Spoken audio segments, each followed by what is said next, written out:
যে একজন সাহাবী এসে আল্লাহ রাসূলকে বলেন, আল্লাহ রাসূল, আজনাবতু যামবান কাবীরা, অনেক বড় অপরাধ করে ফেলেছি।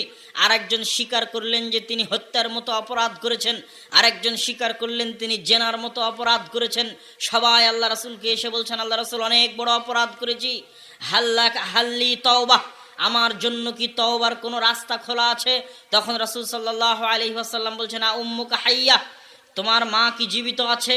তোমার বাপ কি জীবিত আছে?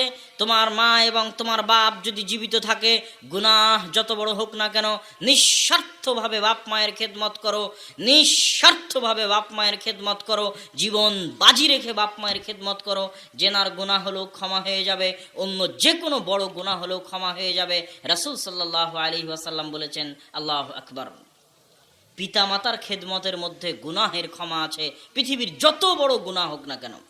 রাসূল সাল্লাল্লাহু আলাইহি ওয়াসাল্লামের নিকটে এসে একজন ব্যক্তি বলল, আল্লাহ রাসূল, উরিদান উজাহিদ মা'আক ফি সাবিলিল্লাহ, হে আল্লাহর রাসূল, আমি আপনার সাথে যুদ্ধ করতে চাই, আমি আপনার সাথে যুদ্ধ করে জিহাদে অংশগ্রহণ করতে চাই, ইবতিগাআন লিরিদাল্লাহ, আল্লাহ সুবহানাহু ওয়া তাআলার সন্তুষ্টি অর্জনের জন্য। রাসূল সাল্লাল্লাহু আলাইহি ওয়াসাল্লাম বলেন, আ উম্মুকা হাইয়া, তোমার মা কি জীবিত আছে? লোকটি বলল, যুবকটি বলল, হ্যাঁ আল্লাহ রাসূল, আমার মা জীবিত আছে। বললেন, ফাবার রাহা, তোমার মায়ের সেবা করো, তোমার মায়ের খেদমত করো। লোকটি পুনরায় বলল, আল্লাহ রাসূল, আমি আপনার সাথে জিহাদে অংশগ্রহণ করতে চাই। আল্লাহ রাসূল বললেন, তোমার মা কি জীবিত আছে? তখন যুবকটি বলল, হ্যাঁ আল্লাহ রাসূল, আমার মা জীবিত আছে। আল্লাহ রাসূল বললেন, ফাবার রাহা, তুমি ফিরে গিয়ে তোমার মায়ের সেবা করো। তৃতীয়বারের মতো লোকটি বলল, আল্লাহ রাসূল, আমি আপনার সাথে জিহাদে অংশগ্রহণ করে যুদ্ধে শরীক হতে চাই। তখন রাসূল সাল্লাল্লাহু আলাইহি ওয়াসাল্লাম বললেন, তোমার মা কি জীবিত আছে? তোমার ধ্বংস হোক, তোমার নাক ধুলোয় ধূসরিত হোক, যদি তোমার মা জীবিত থাকে তোমার মায়ের খেদমত করো, তোমার জান্নাত তোমার মায়ের পায়ের নিচে রয়েছে। আল্লাহু আকবার। পিতামাতার খেদমতের একটা নমুনা আপনাদেরকে দেখাই। পিতামাতার সেবার দুইটা নমুনা, একটা নয় দুইটা নমুনা দেখে এই পয়েন্টের বক্তব্য শেষ করব। আপনারা জানেন, বিশাল লম্বা হাদিস, বানু ইসরাইলের সময়ের তিনজন ব্যক্তি এরকম ঝড় বৃষ্টির দিন পাহাড়ের গুহায় আশ্রয় নিলে গুহার মুখে পাথর এসে পড়ে যায়। তখন একজন বলে, উনজুরু ইলা আমালিকুম, এই তোমরা তিনজন সবাই নিজ নিজ আমল দেখো তো, কোন আমলটাকে আল্লাহর সন্তুষ্টির জন্য করেছিলা, সে আমলের ওসিলা দিয়ে আল্লাহর কাছে দোয়া চাও। তখন প্রথমজন বলল, আমার একটা আমল আছে। কি সে আমল? আমি প্রতিদিন যখন গরু ছাগল চড়িয়ে নিয়ে বাসায় আসতাম, আমার ছোট ছোট বাচ্চা আছে, কিন্তু ইন্নি আকরাহু, আমি অপছন্দ করতাম যে দুধ দহন করার পর, হালাবতু, দুধ দহন করার পর আমার ছোট বাচ্চাদের আগে খেতে দিব, আমার স্ত্রীদের আগে খেতে দিব, এটা অপছন্দ করতাম। আগে নিজের বাপ মাকে খেতে দিতাম, কিন্তু হঠাৎ একদিন কোনো কারণে দেরি হওয়ায় এসে দেখি যে কদ নামা ওয়ালিদাইয়া, আমার পিতামাতা ঘুমিয়ে গেছেন, জাগ্রত অবস্থায় নেই, জাগ্রত অবস্থায় নেই, ঘুমিয়ে গেছেন। ওয়াতাদাওগা আনি সাবিয়াতি ইনদা রিজলি, আর আমার ছোট ছোট বাচ্চা আমার পায়ের আশেপাশে কান্নাকাটি করতেছে দুধ নেওয়ার জন্য, আর আমি দুধ দহন করে দুধের পাত্র হাতে দাঁড়িয়ে আছি। আমি অপছন্দ করলাম যে আমার ঘুমন্ত পিতামাতাকে ঘুম থেকে ডাকবো, আবার এটাও অপছন্দ করলাম যে প্রতিদিন পিতামাতাকে আগে দুধ দেই, আজকে পিতামাতাকে বাদ দিয়ে কেমনে সন্তান সন্ততিকে দুধ দেই। এই দ্বিধাদ্বন্দ্বে রাত পার হয়ে গেল, সকাল হলো। পিতামাতা যখন ঘুম থেকে উঠলেন তখন আমি তাদেরকে প্রথম দুধ পান করলাম। আর হাদিসের বাক্য আছে, ওয়ালাম ইয়াজাল দাবি ওয়া দাবুহুম, এইভাবেই আমার বাচ্চারা কাঁদতে থাকলো, আর এইভাবেই আমি দাঁড়িয়ে থাকলাম। সকাল হয়ে গেল, কিন্তু আমি আমার বাচ্চাদেরকে দুধ দেইনি। পিতামাতার সম্মানের প্রতি, পিতামাতার শ্রদ্ধার প্রতি, পিতামাতার সম্মান মর্যাদা এবং শ্রদ্ধা রক্ষা করতে গিয়ে এই যে স্যাক্রিফাইসটা আল্লাহ আমি করেছি, এই যে আত্মোৎসর্গটা আমি করেছি, আমার সন্তান সন্ততির কষ্ট চোখের সামনে দেখার পরও, আমার স্ত্রীর কষ্ট চোখের সামনে দেখার পরও শুধু পিতামাতার ভালোবাসায়, পিতামাতার সম্মানে, পিতামাতার শ্রদ্ধায় এই যে আমলটা করেছি, এটা যদি আপনার সন্তুষ্টির জন্য হয়ে থাকে, আজ এই মহা বিপদের দিনে এই গুহার মুখ থেকে পাথরটা একটু সরিয়ে দিন। বলা কথা শেষ হওয়ার আগে আল্লাহ সুবহানাহু ওয়া তাআলা গুহার মুখ থেকে পাথর সরিয়ে দিয়েছেন। আল্লাহু আকবার। কিন্তু পিতামাতার সেবার অবস্থাটা দেখেন, এই অবস্থাটা আমাকে ব্যাখ্যা করে বলে বোঝানোর প্রয়োজন নাই যে কোন লেভেলের সম্মান থাকলে, কোন লেভেলের আনুগত্য থাকলে, কোন লেভেলের শ্রদ্ধা থাকলে একজন সন্তান তার পিতামাতার সাথে এই ধরনের ব্যবহার করতে পারে, এই ধরনের আচরণ করতে পারে।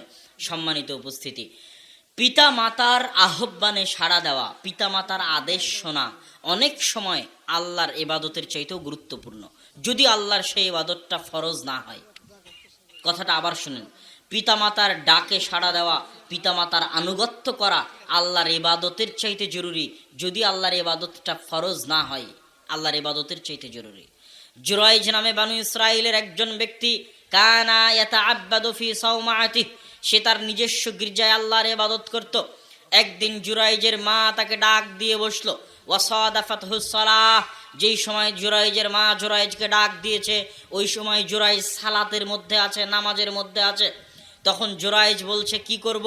সালাত না মায়ের ডাক, নামাজ না মায়ের আহ্বান, নামাজ না মায়ের আদেশ, কি করব ভাবতে ভাবতে জুরাইজ ইখতার সালাহ, সালাতকে বেছে নিল, যে না আগে সালাতই আদায় করি, আগে আল্লাহরই ইবাদত করি, পরে মায়ের আহ্বানে সাড়া দিব। যখন জুরাইজ সালাতকে বেছে নিল তখন জুরাইজের মা বলল, হে আল্লাহ, লা তুমিতহু হাত্তা তারা ওয়াজহা মুমিসাতিন, এই জুরাইজের যেন মৃত্যু না হয় যতক্ষণ পর্যন্ত সে ব্যভিচারিণীর মুখ না দেখেছে, কেননা জুরাইজ আমার ডাক, আমার আহ্বান, আমার আদেশের উপর সালাতকে প্রাধান্য দিয়েছে। একজন ব্যভিচারিণী মহিলা, তার সাথে রাখাল রাইল গানাম ব্যভিচার করলো। ব্যভিচারিণী মহিলা জনগণকে বলল, এই গির্জায় যে শায়েখ আছে, পাদ্রী আছে, হুজুর আছে, সে আমার সাথে এই খারাপ কাজটি করেছে। লোকজন জুরাইজের সাওমাহ গির্জা ভেঙে চূর্ণ বিচূর্ণ করে দিল। যখন সন্তান প্রসব হলো, দিন মাস যাওয়ার পরে, দিন মাস তারিখ পার হওয়ার পরে যখন সন্তান প্রসব হলো, যে সমস্ত বাচ্চা মায়ের কোলে কথা বলেছিল তার মধ্যে এই বাচ্চাটা একজন। জুরাইজ ওই বাচ্চাকে জিজ্ঞেস করে বলল, ইয়া সবি ইয়া ওয়ালাদ মান আবুক, এই বাচ্চা বলো তো তোমার পিতাকে। তখন বাচ্চা মায়ের কোল থেকে কথা বলে উঠল যে অমুক রাইল গানাম, অমুক রাখাল আসলে আমার পিতা। জনগণ বুঝলো যে জুরাইজ নিষ্পাপ, জুরাইজ এই পাপের সাথে জড়িত নয়। কিন্তু কথা হচ্ছে, জুরাইজ যেই যে অপমানের মুখোমুখি হলো, এই যে শাস্তির মুখোমুখি হলো, এই যে কষ্টের মুখোমুখি হলো, এটা তার মায়ের বদদোয়া কাজে লেগেছিল তার জন্য। তার মায়ের কোন বদদোয়া, কিসের জন্য? সে আল্লাহর সালাতকে প্রাধান্য দিয়েছিল মায়ের আহ্বানের উপরে। আল্লাহর সালাতকে যদি নফল সালাত তথা ফরজ নয়, যে আদেশ মানলে আল্লাহ সুবহানাহু ওয়া তাআলার গুনাহ হবে না, ওই রকম প্রত্যেক আদেশ মানাটা আল্লাহ সুবহানাহু ওয়া তাআলার নফল ইবাদতের চাইতেও বেশি গুরুত্বপূর্ণ, বেশি নেকির কাজ। তথা 50,000 টাকা দান করলে যা নেকি হবে, 1 লক্ষ টাকা দান করলে যা নেকি হবে, বাপ মায়ের একটা আদেশ শুনলে তার চেয়ে বেশি নেকি হবে, হবেই হবে। 50 ওয়াক্ত সালাত, তারাবির সালাত, তাহাজ্জুদের সালাত আদায় করলে যা নেকি হবে, এবং অতিরিক্ত নফল সালাত আদায় করলে যা নেকি হবে। পিতামাতার একটা আদেশ, যে আদেশ শুনলে আল্লাহর অমান্য হবে না, আল্লাহর গুনাহ হবে না, এরকম যে কোনো আদেশ মেনে নিলে তার চেয়ে বেশি নেকি হবে যদি আল্লাহর সন্তুষ্টির জন্য মেনে নেয়। এভাবেই ইসলামে পিতামাতার অবস্থান নির্ধারণ করা আছে, এভাবেই ইসলামে পিতামাতার জায়গা নির্ধারণ করা আছে, যেটা বস্তুবাদী সমাজ ব্যবস্থার সাথে আকাশ ও জমিন পার্থক্য। বস্তুবাদী সমাজ ব্যবস্থায় সন্তানের বয়স যে 18 বছর হয়, সন্তান বাপের বিরুদ্ধে কেস করতে পারবে। ইউরোপ আমেরিকার প্রতিটা দেশে অসংখ্য মুসলিম ফ্যামিলি একটাই প্রবলেম ফেস করে, যে আমার সন্তান তো 18 বছর বয়সের পর আমার কথা শুনবে না। আমি যদি তাকে বলি, বাবা তোমাকে নামাজ পড়তে হবে, পড়ানোর জন্য যদি একদিন লাঠি পেটা করি, তো পরের দিন যা কেস করে দিব আদালতে। আমি যদি বলি যে বাবা অমুককে বিয়ে করা হবে না, অমুকের সাথে প্রেম করা হবে না, আমার চোখের সামনে যদি অন্যায় কাজে লিপ্ত হয়, আমি কিছু বলতে পারবো না, কেননা তারা ওপেন এবং আজাদ, যে কোনো মুহূর্তে আমার বিরুদ্ধে কেস করতে পারে। এটা হচ্ছে বস্তুবাদী সমাজ ব্যবস্থায় একটা পিতা এবং মাতার অবস্থা। আর ইসলামী সমাজ ব্যবস্থায় রাসূল সাল্লাল্লাহু আলাইহি ওয়াসাল্লামকে একজন ব্যক্তি এসে বলছে, আল্লাহ রাসূল, আমার বাপ আমার টাকা খেয়ে নেয়, আমার টাকা, আমার বাপ আমার ধন সম্পদ নিয়ে নেয়, খেয়ে নেয়। রাসূল সাল্লাল্লাহু আলাইহি ওয়াসাল্লাম বলছেন, আনতা ওয়া মালুকা লিআবিকা, আরে তুই আর তোর সকল ধন সম্পদ তোর বাপের। রাসূল সাল্লাল্লাহু আলাইহি ওয়াসাল্লামের উত্তর, হাদিসের বাক্য। ব্যক্তি এসে অভিযোগ দিল, আল্লাহ রাসূল, আমার বাপ আমার টাকা নিয়ে নেয়। তখন রাসূল সাল্লাল্লাহু আলাইহি ওয়াসাল্লাম উত্তরে কি বললেন? তুই নিজেও তোর বাপের, তোর ধন সম্পদও তোর বাপের। তাহলে কোনো সন্তানের যদি কোনো ধন সম্পদ থাকে, পিতা সেখান থেকে নিতে পারে, তার ইচ্ছা মতো খরচ এবং ব্যয় করতে পারে, এটা রাসূল সাল্লাল্লাহু আলাইহি সাল্লামের আদেশ। আর বস্তুবাদী সমাজ ব্যবস্থায় সন্তান পিতার বিরুদ্ধে কেস করতে পারে। এই হচ্ছে আসমান এবং জমিন পার্থক্য। এবং আমাদের সমাজ ব্যবস্থাতেও আমাদের সন্তান সন্ততির বিরুদ্ধে আমাদের একটাই আক্ষেপ যে তারা পিতামাতার কথা শোনে না, পিতামাতার আদেশ মানে না। পিতামাতার কথা শোনা ছাড়া, পিতামাতার আদেশ মানা ছাড়া জীবনে কেউ কোনো দিন বড় হয়নি, আর কারো পক্ষে কোনো দিন বড় হওয়া সম্ভব নয়। পিতামাতার দোয়া ছাড়া, পিতামাতার অন্তরের নেক কামনা ছাড়া পৃথিবীতে কোনোদিন কারোর জন্য কল্যাণ আসেনি, আর কারোর জন্য কোনোদিন কল্যাণ আসাও সম্ভব নয়। এই জন্য আপনার সকল কল্যাণ অকল্যাণ, এমনকি আপনার জান্নাত এবং জাহান্নাম উভয়টাই, আপনার দুনিয়াবি কল্যাণ পরকালীন কল্যাণ উভয়টাই আপনার পিতামাতার কাছে নিহিত। অতএব পিতামাতার দোয়া নিয়ে, পিতামাতার খেদমত করে, পিতামাতার আদেশ মেনে কষ্ট হলেও বহুদিনই ভাই যারা প্রথম প্রথম আহলে হাদিস হয়, সালাফি হয়, হয়ে বলে যে আমার বাপ বেদাতি, আমার মা বেদাতি, কি করব। রাসূল সাল্লাল্লাহু আলাইহি সাল্লামকে একই প্রশ্ন করেছিল, আপনারটা তো বেদাতি। রাসূল সাল্লাল্লাহু আলাইহি সাল্লামকে প্রশ্ন করা হয়েছিল, আল্লাহ রাসূল আমার মা মুশরিকা কাফেরা, কি করব।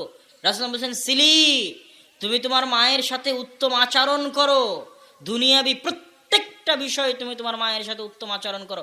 কাফের হলে কি হবে, 10 মাস 10 দিন সেই পেটে ধারণ করেছে। কাফের হলে কি হবে, 2.5 বছর 3 মাস সেই তোমাকে দুধ পান করিয়েছে। এটাই আল্লাহর আদেশ যে কাফের হওয়ার পরও, মুশরিকা হওয়ার পরও যেহেতু সে বাপ মা, অতএব তার খেদমত করতে হবে, তার সেবা করতে হবে। তাহলে যদি আপনার বাপ মা বেদাতি হয়, আপনার বাপ মা যদি পীরের পূজারি হয়, আর আপনি আজকে আহলে হাদিসে বলবেন যে বাপ মায়ের সাথে ভালো সম্পর্ক রক্ষা করবেন না, বাপ মায়ের সাথে সুসম্পর্ক রক্ষা করবেন না, বউয়ের পাল্লায় পড়ে, তা কোশ্চেন কালো হবে না, এটা জান্নাতের রাস্তা নয়। ওঠেই আল্লাহর আদেশ। বিদাতি হলে কি হবে, কাফের হলে কি হবে, জন্ম সেই দিয়েছে, তার পেটেই আপনি ছিলেন, এবং তার পায়ের নিচে আপনার জান্নাত এবং জাহান্নাম। তার জান্নাত তার জাহান্নাম আল্লাহ দেখবে, কিন্তু আপনার জান্নাত আপনার জাহান্নাম তার পায়ের নিচে আছে। যতক্ষণ না তার কোনো আদেশ আল্লাহর বিরুদ্ধে না গেছে, আল্লাহ রসুলের বিরুদ্ধে না গেছে, ততক্ষণ পিতামাতার আনুগত্য করতেই হবে। তিতা লাগলেও, মিঠা লাগলেও, স্ত্রী স্বীকার করলেও, স্ত্রী স্বীকার না করলেও। আর পিতামাতার দোয়া থাকলে আপনার ধন সম্পদ, পরিবার পরিজন, সন্তান সন্ততি সকল কিছুতে বরকত হবে। এবং সন্তান সন্ততিকে দাদা দাদির ভালোবাসা দেওয়াটা খুবই গুরুত্বপূর্ণ। দাদা দাদির যদি ভালোবাসা না থাকে, তারা অনেকটা মানসিকভাবে দুর্বল হিসেবে বেড়ে ওঠার সম্ভাবনা আছে। অতএব দাদা দাদির সাথে সম্পৃক্ত করা, দাদা দাদির ভালোবাসা দেওয়া জরুরি। তাই স্ত্রীর পাল্লায় পড়ে দ্রুত সংসার আলাদা করে নেওয়া, বাপ মা থেকে আলাদা হয়ে যাওয়া, বাপ মা থেকে সম্পর্ক নষ্ট করা, এটা কোশ্চিনকালে ইসলামের দাবি নয়। ইসলামী সমাজ ব্যবস্থায় বাপ এবং মায়ের অবস্থান এরকম নয়। বাপ এবং মায়ের অবস্থান কীরকম, কত উঁচুতে, কত মহান ইসলামী সমাজে হতে পারে, সেটার সামান্য কিছু নিদর্শন আপনাদের সামনে আলোচনায় পেশ করেছি। এবার আলোচনার দ্বিতীয় পর্ব, ইসলামী সমাজে মা এবং বোনদের অবস্থান কোথায়। সমাজ মানে তো তারাই, সমাজের একটা বড় অংশ বাপ মা, সমাজের একটা বড় অংশ স্ত্রী কন্যা, আর সমাজের আর একটা বড় অংশ যুবক, এই মিলেই তো সমাজ।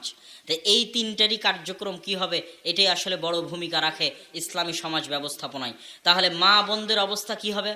মা বোনদেরকে আজকে বস্তুবাদী প্যান্ডেলে উপস্থিত হয়েছে, আপনি বাহ্যিকভাবে তাদের গায়ে বোরখা দেখছেন, বাহ্যিকভাবে তাদের মাথায় হিজাব দেখছেন, কিন্তু আল্লাহর কসম করে আপনাকে বলছি, আজকে মানুষের বাড়িতে বাড়িতে, ঘরে ঘরে এমন ফিতনা প্রবেশ করেছে, এই ফিতনার নাম হচ্ছে মোবাইল।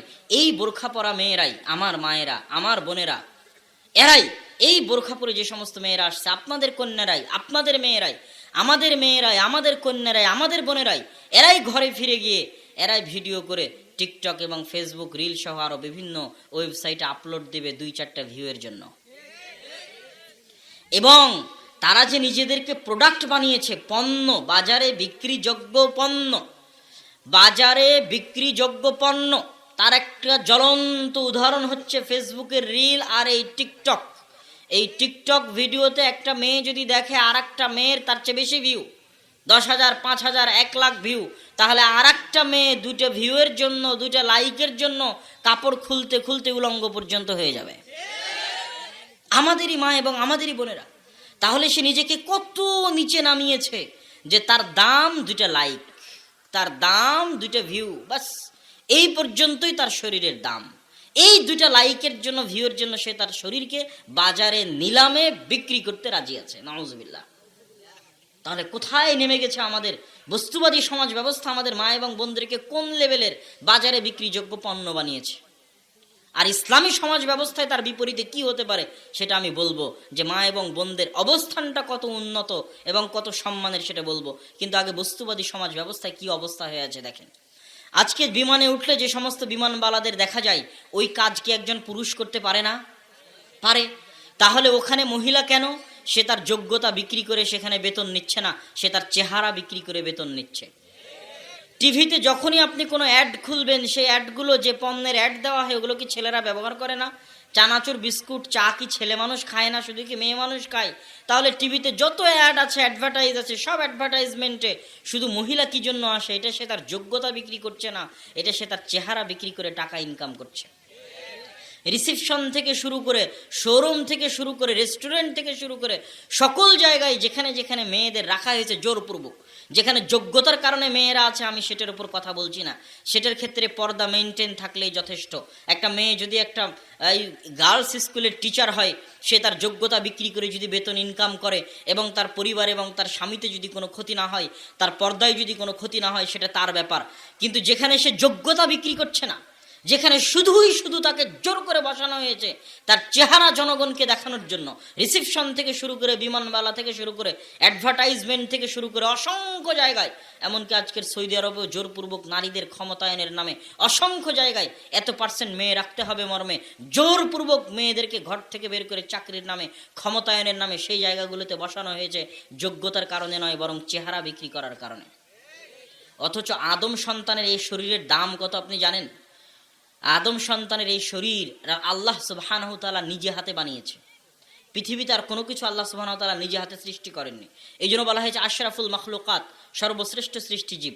এই জন্য আদম সন্তানের একটা চুল বিক্রি করলে আদম আলাইহিস সালামের অপমান হবে, কেননা আদম আলাইহিস সালাতু ওয়াস সালামের শরীরের একটা অঙ্গ হচ্ছে এই চুল, যেই অঙ্গ প্রত্যঙ্গগুলো আল্লাহ সুবহানাহু তাআলা নিজে হাতে সৃষ্টি করেছেন, সেটা বাজারে বিক্রি করা যায় না।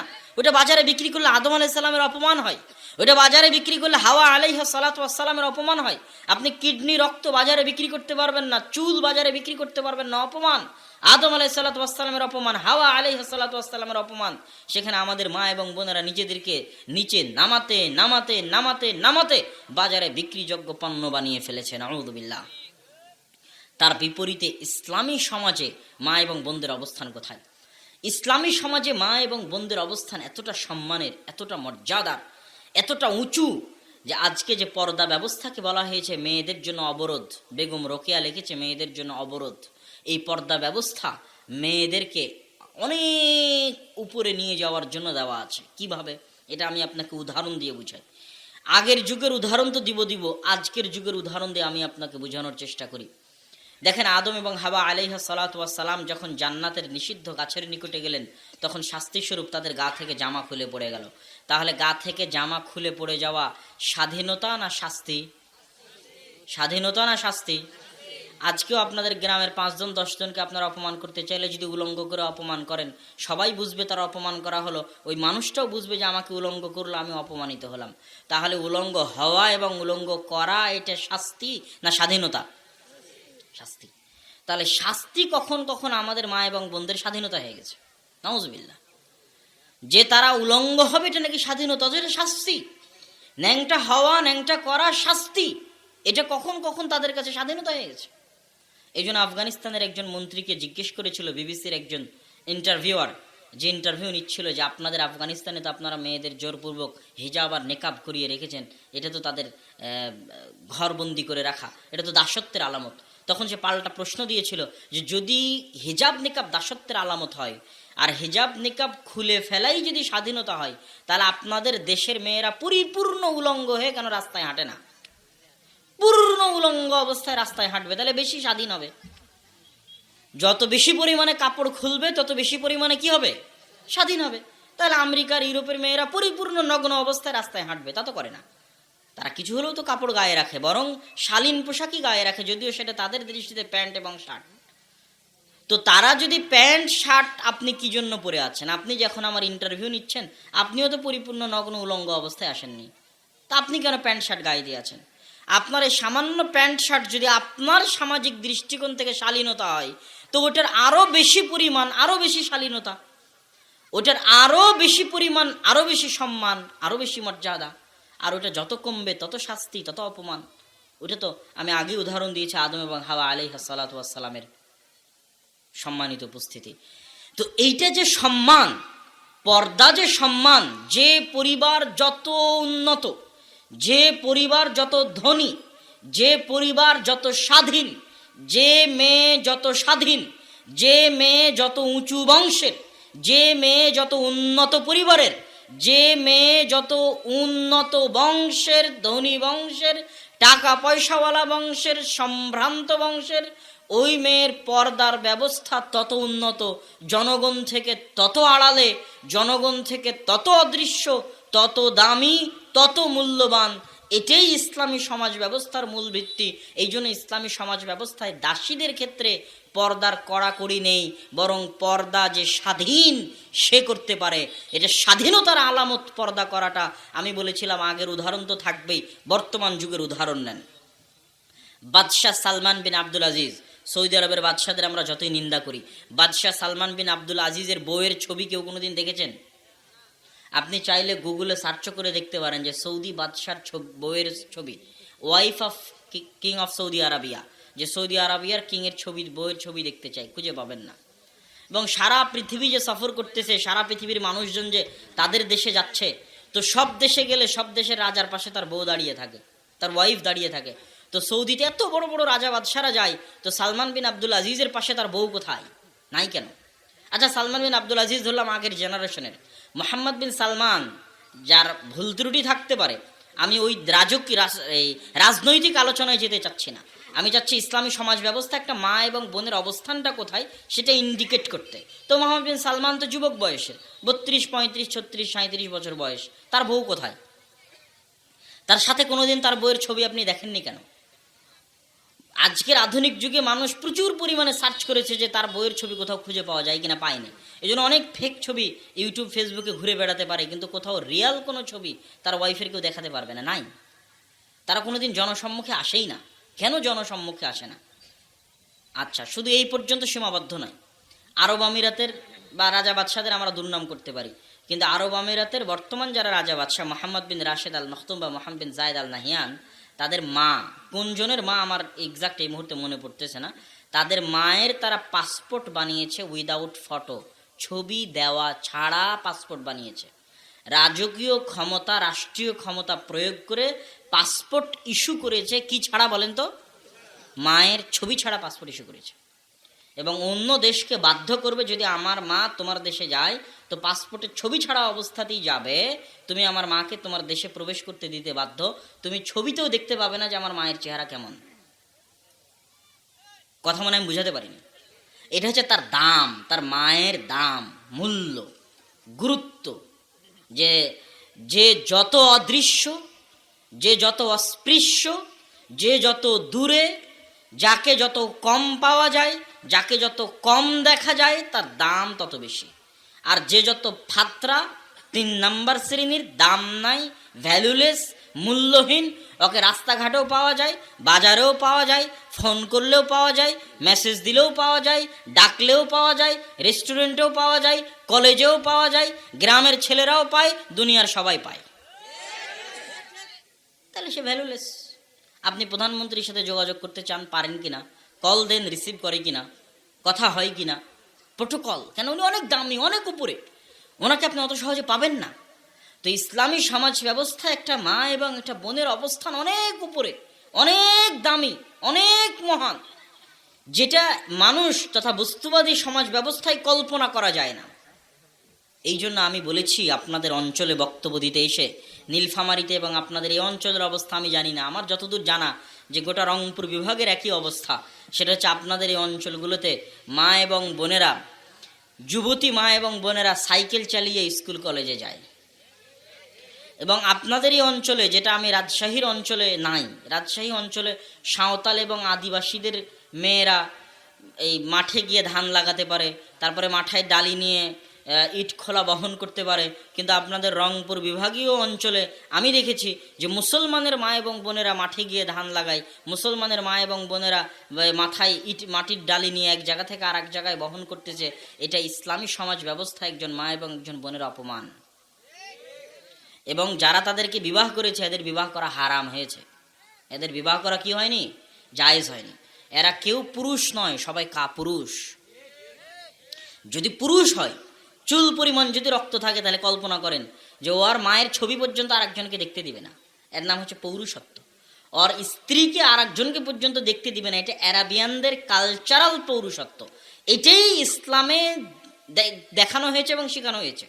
এবং এটা যে যে অঞ্চলে বসবাস করে, যে যে প্রাণীর সাথে উঠা বসা করে তার সাথে সম্পৃক্ত থাকে।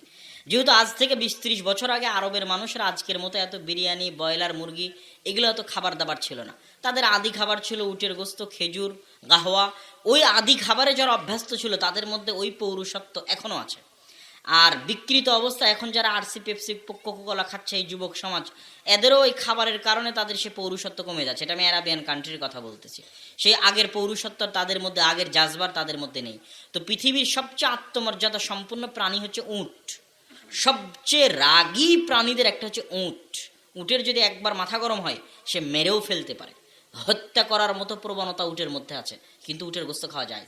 এবং উটের রক্তে এত তেজ এবং এত আত্মমর্যাদা, এত আত্মসম্মান যে উটের রক্তের গরমের কারণে উটের গোস্ত খেলে উজু করার আদেশ আছে রাসূল সাল্লাল্লাহু আলাইহি ওয়াসাল্লামের পক্ষ থেকে। তো উটের এই আত্মমর্যাদা, আত্মসম্মানের কারণে তার স্ত্রীর সাথে যদি অন্য কোনো উট কোনো কিছু করার চেষ্টা করে, তো এই উট ওই অপর উটকে মেরে ফেলে দিবে, দুনিয়াতে তার অস্তিত্ব রাখবে না। এই গতি উটের প্রাণীর মধ্যে আছে, একটা আল্লাহর সৃষ্টিজীব তার মধ্যে আছে। তো যারা উটের সাথে চলাফেরা করে, উট খায়, তাদেরও গতি একই রকম। যারা উটের গোস্ত খায় তাদেরও গতি একই রকম। এবার পৃথিবীর আর একটা প্রাণী আছে, তার নাম হচ্ছে শুকুর। রাসূল সাল্লাল্লাহু আলাইহি ওয়াসাল্লাম বলেছেন, লা ইয়াদখুলুল জান্নাতা আদ-দায়ুস। দায়ুস শব্দটা শুকুরের চর্বির ক্ষেত্রে ব্যবহার করা হয় আরবিতে। দিয়াসা মাসদার, শুকুরের চর্বি। তথা শুকুরের চর্বি যার মধ্যে আছে ও জান্নাতে যাবে না। তো শুকুরের চর্বি শুকুরের মধ্যে আছে, তাহলে শুকুর জান্নাতে যাবে না। কিন্তু শুকুরের কি জান্নাত জাহান্নাম আছে? কথা বলতে হবে। শুকুরের কি জান্নাত জাহান্নাম আছে? কুকুর শ্রীগালের কি জান্নাত জাহান্নাম আছে? নাই। তাহলে আল্লাহ রাসূল যে বললেন যে শুকুর জান্নাতে যাবে না, এর অর্থ হচ্ছে ওই মানুষ জান্নাতে যাবে না যেই মানুষের রক্ত মাংস শুকুরের রক্তে মাংসে পরিণত হয়ে গেছে। তাহলে কোন মানুষ? আমার এবং আপনাদের মধ্যে তারা কারা যাদের রক্ত মাংস শুকুরের রক্তে মাংসে পরিণত হয়ে গেছে? জানতে চাইলে আপনাকে দেখতে হবে শুকুর কেমন। বিশ্বাস না হলে আপনি আবার আপনাদের আশেপাশে সাঁওতাল এলাকায় যেখানে শুকুর লালিত পালিত হয় সেখানে যান, যাই দেখেন সবচেয়ে ঘৃণ্য, নিকৃষ্ট, অপরিষ্কার, অপরিচ্ছন্ন, ময়লা প্রাণী হচ্ছে শুকুর। এমনকি শুকুরদের মধ্যে এমনও স্বভাব আছে যে অপর শুকুরের নিতম্ব থেকে গুয়ার পেশাব চেটে খেলেও শুকুরের প্রাণীর মধ্যে ইতস্তবোধ হয় না। এবং শুকুরের স্ত্রীর সাথে আর 5 জন 10 জন অন্য শুকুর এসে যদি তাদের সেই চাহিদা মেটানোর চেষ্টা করে, তবু এই পুরুষ শুকুরের মধ্যে কোনো প্রকার প্রতিক্রিয়া কাজ করে না। এতটা অপরিষ্কার, অপরিচ্ছন্ন, নোংরা, ময়লা, ঘৃণ্য, নিকৃষ্ট পশু আল্লাহ পৃথিবীতে সৃষ্টি করেননি। তাহলে হুবহু এই শুকুরের মতো কিছু মানুষ আছে যারা মোহরানা দিয়ে বিবাহ করেছে, কিন্তু তাদের স্ত্রী রাস্তাঘাটে কাজ করে, তাদের মেয়েরা বেপরদা অবস্থায় রাস্তাঘাটে বের হয়, তাদের স্ত্রীরা বেপরদা অবস্থায় রাস্তাঘাটে বের হয়, হাসি মুখে পরপুরুষের সাথে কথা বলে, অথচ তাদের রক্তে আগুন লাগে না, এরা কাপুরুষ। এবং এদের চর্বি এবং রক্ত পচে গলে দুর্গন্ধযুক্ত হয়ে শুকুরের মতো হয়ে গেছে। এটা আমি বলিনি, রাসূল সাল্লাল্লাহু আলাইহি ওয়াসাল্লাম বলছেন, এরা জান্নাতে যাবে না, এদের মধ্যে পৌরুষত্বের গুণ নেই। এই জন্য আমি বলেছি তাদের বিবাহ করা ঠিক হয়নি। এই জন্য আমি আপনাদের কাছে দাবি রেখে যেতে চাই যে আপনার মেয়ে গার্মেন্টসে চাকরি করবে, সেই টাকা দিয়ে আপনার সংসার চালাতে হবে। এটা হচ্ছে বস্তুবাদী সমাজ ব্যবস্থা আমাদের মাথায় ঢুকিয়ে দিয়েছে যে আমাদের মেয়েরা বেকার যদি সেও 2 টাকা ইনকাম করে না দিতে পারে। এটা বস্তুবাদী সমাজ ব্যবস্থা আমাদের মাথায় ঢুকিয়েছে, আমাদের মা এবং বোনদের মাথায় ঢুকিয়েছে যে তাকে ক্যারিয়ার গঠন করতে হবে। তো ক্যারিয়ার গঠন করাটা তার স্বাধীনতা। কিভাবে? স্বামীর আনুগত্য করলে দাসত্ব হয়, আর ক্যারিয়ারের নামে বসের বিছানায় গেলে, ক্যারিয়ারের নামে রাজনৈতিক নেতার বিছানায় গেলে সেটা স্বাধীনতা হয়। নাউজুবিল্লাহ। এই হচ্ছে বস্তুবাদী সমাজ ব্যবস্থা একটা মেয়ের দাম নির্ধারণ করেছে, একটা মেয়ের মূল্য নির্ধারণ করেছে। কিন্তু ইসলামী সমাজ ব্যবস্থায় মা এবং বোনদের অবস্থান এই জায়গায় নয় যে আপনি তার মূল্য নির্ধারণ হবে সে 2 টাকা ইনকাম করে দিতে পারলো কি না, তার উপর তার মূল্য নির্ধারণ হবে। এই সিস্টেম ইসলামী সমাজ ব্যবস্থায় চলে না। ইসলামী সমাজে যেটা বোঝানো হয়েছে, যেটা বলা হয়েছে, সেটা হচ্ছে আমাদের মা এবং বোনেরা যা শিখছে 9, 10, 11, 12, বিশ্ববিদ্যালয়, স্কুল, কলেজ, মাস্টার ডিগ্রি, ডাক্তারি, এমনকি যদি মেট্রো রেল চালানো শিখে, কেউ একজন মেট্রো রেল চালানো শিখেছে, তার নিউজ হয়েছে, কেউ যদি মঙ্গল গ্রহে যাওয়া শিখে, পারমাণবিক বম বানানো শিখে, তো আমাদের মা এবং বোনেরা যেখানে যা শিখছে তাদের ওই প্রত্যেক শিখার চাইতে বেশি কঠিন শিক্ষা হচ্ছে গার্মেন্টসের সেলাই মেশিন চালানোর চাইতে বেশি কঠিন পিএইচডি ডিগ্রি অর্জনের চাইতে বেশি কঠিন, অনার্স মাস্টার্সের চাইতে বেশি কঠিন, একটা চাকরি করার চাইতে বেশি কঠিন, পারমাণবিক বম বানানোর চাইতে বেশি কঠিন, একটা মেয়ের ডাক্তার হওয়ার চাইতে বেশি কঠিন একটা ছোট্ট বাচ্চাকে সৎ মানুষ রূপে গড়ে তোলা। এটা অত সহজ কাজ নয়, এটা অনেক কঠিন কাজ। আর এই পুরো কঠিন কাজটা আল্লাহ একজন মা এবং বোনের দায়িত্বে দিয়েছেন। সুতরাং এটা তার আসল ক্যারিয়ার, এটা তার আসল দায়িত্ব, এটা তার আসল চাকরি। এইটাতে সে যদি দায়িত্বহীনতার পরিচয় দেয় আর পৃথিবীর সকল দায়িত্ব পালন করে, তাহলে পৃথিবী ধ্বংস হতে আর বেশি দিন নিবে না। আপনি যদি মনে করেন যে মা এবং বোনদের চাকরি বাকরি করে টাকা ইনকাম করাই সমাজের উন্নয়ন, দেশের উন্নয়ন, নারীর ক্ষমতায়ন, নারীর সাক্ষরতার হার, নারীর চাকরির হার যদি মনে করেন যে দেশের উন্নয়নের মাত্রা নির্ধারণ করবে, তাহলে আজকে আমি আপনাকে একটা বাক্য বলে দিয়ে যাই যে সারা বাংলাদেশের সকল মা এবং বোনকে যদি সরকারি চাকরি দিয়ে দেওয়া হয় এবং সরকারি চাকরি দিয়ে সবাই যদি টাকা পয়সা ইনকাম করে, তো ওই সকল মা এবং বোন এই গোটা দেশ এবং জাতির যা উপকার করতে পারবে, একজন আল্লাহওয়ালা, পরহেজগার, সতী, তাকওয়াবান, পর্দাশীলা মা যদি ঘরে বসে একটা সৎ সন্তান মানুষ করতে পারে, একটা সালাহুদ্দিন আইয়ুবী, একটা মোহাম্মদ বিন কাসেম, একটা তারিক বিন জিয়াদ, একটা ইমাম বুখারী, একটা ইখতিয়ারউদ্দিন মোহাম্মদ বিন বখতিয়ার খিলজি জাতিকে উপহার দিতে পারে, তাহলে সারা বাংলাদেশের সব মা এবং বোন রাস্তাঘাটে কাজ করে, চাকরি বাকরি করে, টাকা পয়সা ইনকাম করে দেশ ও জাতির যা উপকার করতে পারবে, এই একজন আল্লাহওয়ালা পরহেজগার পর্দাশীনা মা ঘরে বসে একজন সালাহুদ্দিন আইয়ুবী, একজন ওমর ইবনুল খাত্তাব, একজন তারিক বিন জিয়াদ, একজন ইমাম বুখারী দেশ এবং জাতিকে দিয়ে তার চেয়ে বেশি উপকার করতে পারবে। এবং এটাই ইসলামী সমাজে বোঝানো হয়েছে একজন মা এবং বোনের গুরু দায়িত্ব। এবং এই জায়গাতেই বস্তুবাদী সমাজ আঘাত এনেছে, বস্তুবাদী সমাজ এই জায়গাকেই ধ্বংস করে দিয়েছে, যেন আমাদের পরবর্তী প্রজন্মকে মানসিকভাবে পঙ্গু করে দেওয়া যায়। কেন বললাম মানসিকভাবে পঙ্গু? আজকের যারা পাশ্চাত্য সমাজ ব্যবস্থায় বড় হয়, তারা মানসিকভাবে খুব দুর্বল, তারা মানসিক বিকারগ্রস্ত। পাশ্চাত্য সমাজের 80% সন্তান মানসিক বিকারগ্রস্ত। তার প্রমাণ দেখবেন, আফগানিস্তানের মাটিতে যে পরাজয়, এটা কোনো অস্ত্রের সামনে পরাজয় হয়নি। কেন? এদের তো কোনো অস্ত্রপাতি নাই, তো কিসের সামনে পরাজয় হবে? এটা হচ্ছে মানসিকতার সামনে পরাজয়।